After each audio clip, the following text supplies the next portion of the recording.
Hello, beautiful people. Welcome back to our channel. Where some hours ago, the president came under immense condemnation over what he said on social media. Nigerians, stood in solidarity with the Igbos. A lot of celebrities, a lot of people from outside the southeastern zone stood straight and stood strong. In fact, they said, "I stand with Igbo. I am Igbo," all simply because of some of the tweets that was made by the president that have already been brought down for a while now.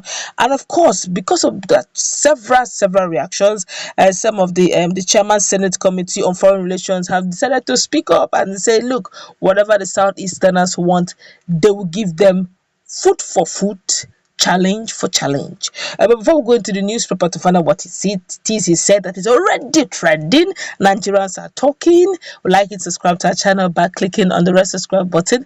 Beside it, you will see a bell notification icon. By all means, click on it to get notified as soon as we update our channel on YouTube. Let's go straight into the news.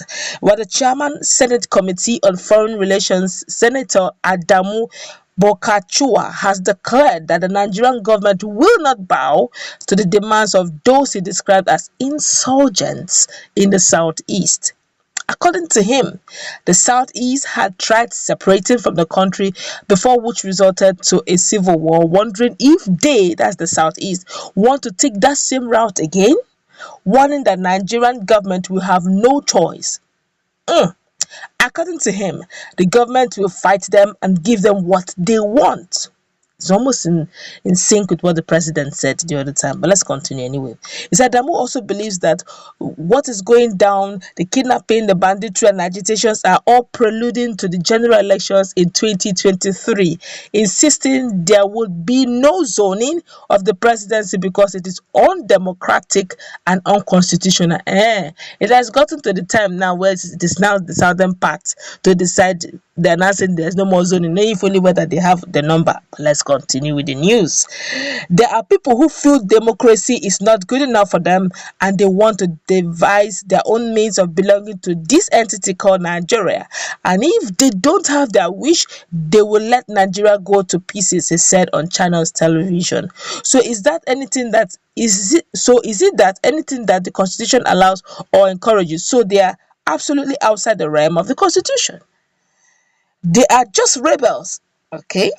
Astonished. He said arsonists and criminals in short. So what are we going to consider to even give them a chance to come and say their wish and let Nigeria tremble and bow before them and say, okay, we have granted you your wish? He said, no way. Those insurgents in the southeast, they're all claiming that they want their own country called Biafra, right? If that is the case, is it by killing people that they will get their country? He asked. They have tried it before. Do they want us to go back to that same route? I don't think so. But if they do, if that's what they choose, has Nigeria got any choice? He's asking.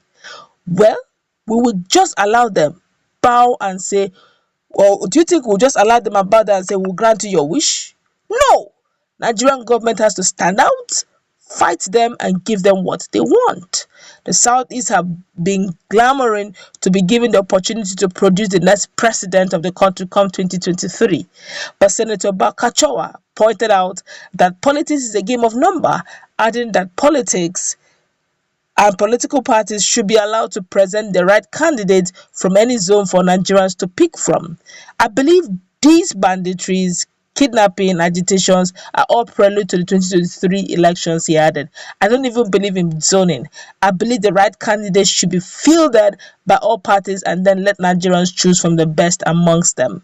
And those who have the number, who believe in the same candidate, will obviously win. Unless you don't want that, which is against the norms of democracy, then I don't know, you can devise your own means.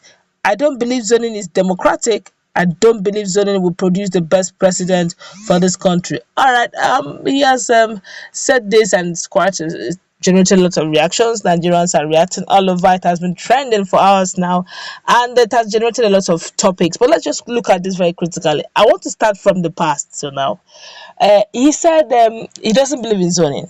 Okay, that's his personal opinion, and that is his personal belief. We should respect it. But don't forget, this zoning thing began. It didn't start today. It all began, I could still remember, but though it's in hush hush tones, but it's actually an open secret, where they said that the reason why there was this amalgamation, there's this merging of so many parties that made up an APC, that made up this present APC, so many old defunct PDP, AC or so, and ANC, they're much. They came together so that they can at least battle down the power and influence of PDP. And there was some agreement, though agreement may not be written, but there was this agreement said, okay, look, if we give it to the north, hopefully after the reign of the north, let it come down to the southwest. Right, so that was why there was immense. If you watch the last, the last elections and the one before the last, there was so much massive support coming from that came from the west, giving the present president so much win and so much reign. So to speak, there was tacticality involved in that particular election that made the southwest, say, look, we can do this. Let's zone it to the north. Okay, let's give it to the north. When they finish, they should hand it over to the southwest. And that was why, the President Goodluck Jonathan didn't really have much of a chance, because, there was so much agreement, background politics being played. Fast forward to now. We've heard so many stories, so many theories, so many theories being played that right now our borders are porous. People from Niger, from Chad, so many, heresies here and there. They're just coming in and they're having access to identity card. They're now claiming Nigerians. So technically speaking, the zone, if they're to conduct any census, the areas or states that used to be very low will encounter an increase in population size, okay, and especially those who can vote and those who can be voted for, they will have an increase. And now if that increase shows, that means perpetually, if the North wants to rule Nigeria for the next 100 years, with the number mathematics they just mentioned, they can permanently do so. If they go by that numbers they're mentioning, where they're breeding and having increments in population, now the South have no choice. They will continually be under their tutelage. So I don't know how this is going to play out, but if this is what he's saying, then they won't even beg the South for zoning. If they go by numbers that they're mentioning, back to back, they will keep becoming whoever they choose to be. Already in the Senate, they have numbers. They have the highest number of senators compared to the southern part. So if they decide to say, look, nobody can be impeached, honestly, nobody can be impeached, because they have the numbers. So there's going to be a vote. So if you carry out the vote, the nine will be higher than the I. So at the end of the day, we will still be back to square one. So technically speaking, the North will still carry the day. So now we need to have what we call constitutional review. Let there be less power to the center. Let the regions have power. Let there be restructuring, so that whoever is in the center is figurehead. The main deal, the real deal, is in the region. Only then can Nigeria really see or encounter true change. That's where we're going to wrap it up. Let's meet in that comment.